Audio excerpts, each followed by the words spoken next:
নমস্কার বন্ধুরা, আমি ঝর্ণা। ঝর্ণার সিম্পল রেসিপির আরেকটা নতুন ভিডিওতে আপনাদের সবাইকে স্বাগতম জানাই। কেমন আছেন সবাই? আশা করছি ভালো আছেন। আজকে আমি খুবই কম সময়ে বেকারি স্টাইলে একটি বিস্কুটের রেসিপি শেয়ার করব। বাড়িতে থাকা সামান্য কিছু উপকরণ দিয়ে ঝটপট বানিয়ে নেওয়া যায় এই বিস্কুটগুলো। আর এই বিস্কুটগুলো খেতে দুর্দান্ত লাগে। চলুন তাহলে বিস্কুটগুলো বানিয়ে নিই। বেকারি স্টাইলে এই বিস্কুটগুলো বানানোর জন্য প্রথমে আমি একটা মিক্সিং বলে মেজারিং কাপের হাফ কাপ রিফাইন তেল নিয়ে নিচ্ছি। আপনারা যে কোনো বাটি বা কাপ মেপে নিতে পারেন। সুন্দর একটা ফ্লেভারের জন্য দিয়ে দিচ্ছি 1 চামচ ঘি। আপনারা চাইলে এই বিস্কুটগুলো শুধুমাত্র ঘি দিয়েও বানিয়ে নিতে পারেন, অথবা ঘি এবং রিফাইন তেল হাফ হাফ করে দিয়েও বানিয়ে নিতে পারেন। আমি এখানে বিস্কুটগুলো রিফাইন তেল দিয়ে বানিয়ে নিচ্ছি। দিয়ে দিচ্ছি মেজারিং কাপের হাফ কাপ গুঁড়ো চিনি। আমি এখানে যতটা পরিমাণ রিফাইন তেল নিয়েছি ঠিক ততটা পরিমাণে গুঁড়ো চিনি ব্যবহার করেছি। ফ্লেভারের জন্য দিয়ে দিচ্ছি 1 চুটকি মতো এলাচের গুঁড়ো।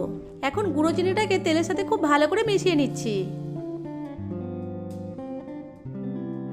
গুঁড়ো চিনিটাকে তেলের সাথে খুব ভালো করে মিশিয়ে নিয়েছি। এখন এর মধ্যে দিয়ে দিচ্ছি ওই কাপেরই 2 কাপ ময়দা। ময়দার পরিবর্তে এখানে আটাও ব্যবহার করতে পারেন। ময়দা বা আটা যেটাই ব্যবহার করেন না কেন এভাবে একটু চেলে নেবেন। এই বিস্কুটগুলো তৈরি করতে যে পরিমাণ রিফাইন তেল অথবা চিনির গুঁড়ো নেবেন তার দ্বিগুণ ময়দা নিতে হবে। ময়দাটাকে চেলে নিয়েছি। এখন এর মধ্যে দিয়ে দেবো 1/4 চামচ মতো বেকিং পাউডার। এখানে বেকিং সোডা নয়, বেকিং পাউডারটাই ব্যবহার করতে হবে। বিস্কুটের টেস্টটা যাতে আরও ভালো আসে সেজন্য এর মধ্যে দিয়ে দিচ্ছি 1 টেবিল চামচ মতো গুঁড়ো দুধ।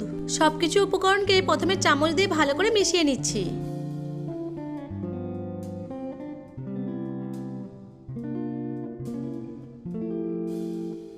সব উপকরণগুলোকে চামচ দিয়ে ভালো করে মিশিয়ে নিয়েছি। এখন হাত দিয়ে মেখে একটা ডোয়ের মতো তৈরি করে নেব। খুব সহজেই ডোটা তৈরি হয়ে যাবে। এখানে ডোটা তৈরি করার জন্য কোনো রকম জল বা লিকুইড দুধ ব্যবহার করা চলবে না। খুব ভালো করে মেখে নিয়ে ডোটা তৈরি করে নিতে হবে।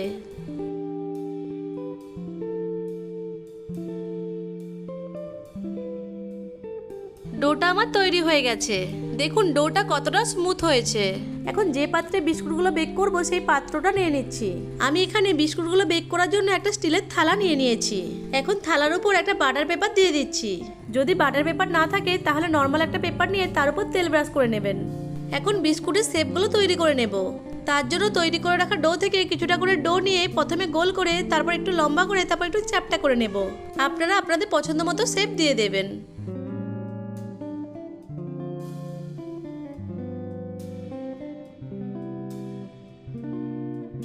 দেখুন একটা বিস্কুট তৈরি হয়ে গেছে। বিস্কুটটাকে বাটার পেপারের উপর রেখে দেব। একইভাবে সব বিস্কুটগুলো তৈরি করে নেব।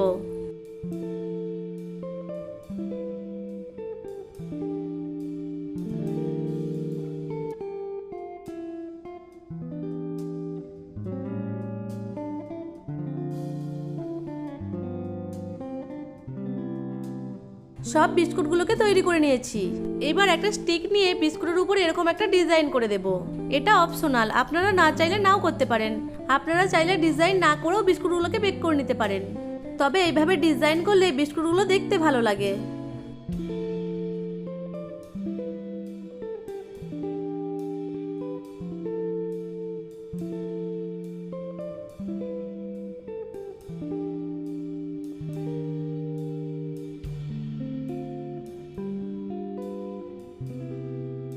সমস্ত বিস্কুটগুলোকে ডিজাইন করে নিয়েছি। এবার বিস্কুটগুলোকে বেক করে নেব।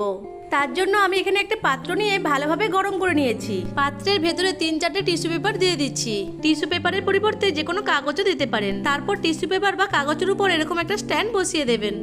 আমার এখানে স্ট্যান্ড ব্যবহার করতে হয়নি, কারণ পাত্রের মুখে থালাটা বসে যায়। এবার বিস্কুট সহ থালাটাকে পাত্রের উপর বসিয়ে দেব। এখন ঢাকা দিয়ে 30 থেকে 35 মিনিট মতো একদম লো ফ্লেমে বেক করে নেব।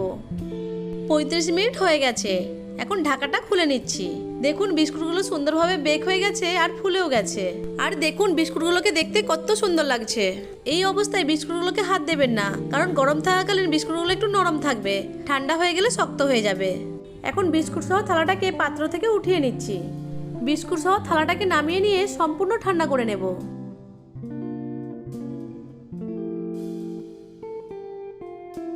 বিস্কুটগুলো সম্পূর্ণ ঠান্ডা হয়ে গেছে।